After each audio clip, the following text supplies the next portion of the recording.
প্রতি বছর খুব আনন্দের সাথে যে রথযাত্রা পালন করে থাকি, তবে অন্য বছরের তুলনায় এই বছর রথযাত্রা একটু ভিন্ন। কারণ এবারে রথযাত্রা যে তিথিতে পালন করা হয়েছে সেই তিথি অন্য বছরের তিথি থেকে আলাদা। এই তিথি প্রায় 53 বছর পর পড়েছে। কোনো দিন রথযাত্রা দুদিন ধরে অনুষ্ঠিত হয়নি। 53 বছর পর আবার দুদিন ধরে রথযাত্রা অনুষ্ঠিত হলো। রথ বলতে সবার প্রথমে আমাদের মাথায় আসে পুরীর রথযাত্রা। পুরী ছাড়াও আরও বিভিন্ন জায়গায় রথযাত্রা পালন করা হয়ে থাকে, কিন্তু পুরীর রথযাত্রা সম্পর্কে মানুষের মনে একটু আলাদা কৌতূহল থাকে। কারণ পুরীর আরেক নাম জগন্নাথ ধাম। জগন্নাথ দেবের সাথে সাথে এখানে সুভদ্রা ও বলরামও প্রতিষ্ঠান করে। পুরীতে 3 জনের আলাদা আলাদা রথ বের করা হয়ে থাকে। তাই বহু তীর্থযাত্রী বিভিন্ন জায়গা থেকে এই রথযাত্রা উপলক্ষে পুরীতে গিয়ে রথযাত্রার আনন্দ লাভ করে থাকে। পুরীতে যে 3টি সুসজ্জিত রথ আমরা দেখতে পাই সেগুলি টানার নিয়ম আছে। প্রথমে টানা হয় দাদা বলভদ্রের রথ, যে রথের নাম তালধ্বজ, এবং এই রথে আছে 14টি চাকা।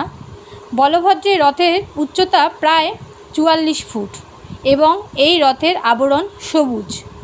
তারপর বোন সুভদ্রার রথ টানা হয়ে থাকে। এই রথের উচ্চতা প্রায় 43 ফুট। এই রথে আছে 2টি নাম, একটি হলো দর্পদলন এবং অন্যটি পদ্মধ্বজ। পদ্মধ্বজ বলার কারণ হলো সুভদ্রার রথের ওপরে যে পতাকা থাকে সেই পতাকাতে পদ্মফুল আঁকা থাকে, তাই নাম হলো পদ্মধ্বজ। সুভদ্রার রথের চাকার সংখ্যা হলো 12টা এবং এই রথের আবরণের রং হলো কালো। তারপর সব শেষে থাকে প্রভু জগন্নাথ দেবের রথ। এই রথেরও 2টি নাম আছে, একটি হলো নন্দীঘোষ এবং অন্যটি হলো প্রভু জগন্নাথ দেবের রথের পতাকায় হনুমানের ছবি আঁকা রয়েছে বলে তাই নাম হলো কপিধ্বজ।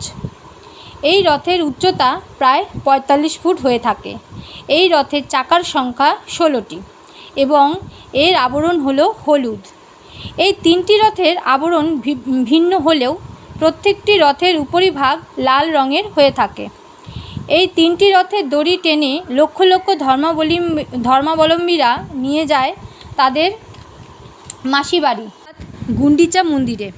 পুরী থেকে গুন্ডিচা মন্দিরে যাওয়াটাকে সোজা রথ বলা হয়ে থাকে এবং সেখানে তারা 7 দিন থাকে ও 7 দিন পর গুন্ডিচা মন্দির থেকে জগন্নাথ মন্দিরে ফিরে আসাকে বলা হয়ে থাকে উল্টো রথ।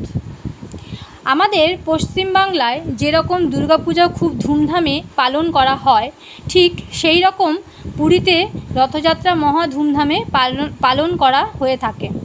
শ্রাবণ মাসে যেরকম পথ চলতি পুণ্যার্থীদের খাবার, তারপর জল, ওষুধ দেওয়া হয়ে থাকে, এছাড়াও বিশ্রাম নেওয়ার যে ব্যবস্থা করা হয়, ঠিক সেই রকমই পুরীতেও এই রথযাত্রা উপলক্ষে সব জায়গায় খাবার, জল, ওষুধ, অ্যাম্বুলেন্স এবং বিশ্রাম নেওয়ার ব্যবস্থা করা হয়ে থাকে। এছাড়াও রেল স্টেশনেও সমস্ত পুণ্যার্থীদের বিশ্রামের জন্য বসার জায়গা করে দেওয়া হয়। কিন্তু আজকে ভিডিওর মাধ্যমে তোমাদের একটা অবাক করা কথা বলবো। হ্যাঁ, সত্যিই অবাক হওয়ার কথা বিস্তারিতভাবে তোমাদের বলি। এই রথযাত্রা শুরু হয় প্রায় 700 বছর আগে। তখন কিন্তু এই 3টি রথ ছিল না, তখন ছিল 6টি রথ।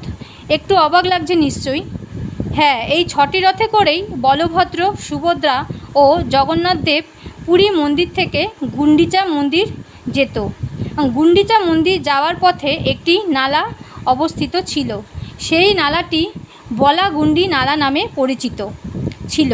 প্রথম 3টি রথে চেপে জগন্নাথ মন্দির থেকে বলাগুন্ডি নালা পর্যন্ত নিয়ে যাওয়া হতো। তারপর সেই নালা পেরিয়ে অপর পারে দাঁড়িয়ে থাকা 3টি রথে বলভদ্র, সুভদ্রা ও জগন্নাথ দেবকে তুলে গুন্ডিচা মন্দির অর্থাৎ মাসি বাড়ি নিয়ে যাওয়া হতো। তারপর তৎকালীন রাজা সেই নালা বন্ধ করে দেয় এবং তারপর থেকেই এই 3টি রথে করেই তাদের যাত্রা করানো হয়ে থাকে। এখনকার এত আধুনিক যন্ত্রপাতিকে কাজে না লাগিয়ে সেই পূর্বকালের নিয়মেই রথ তৈরি করা হয় প্রায় 1400 কর্মীর মাধ্যমে।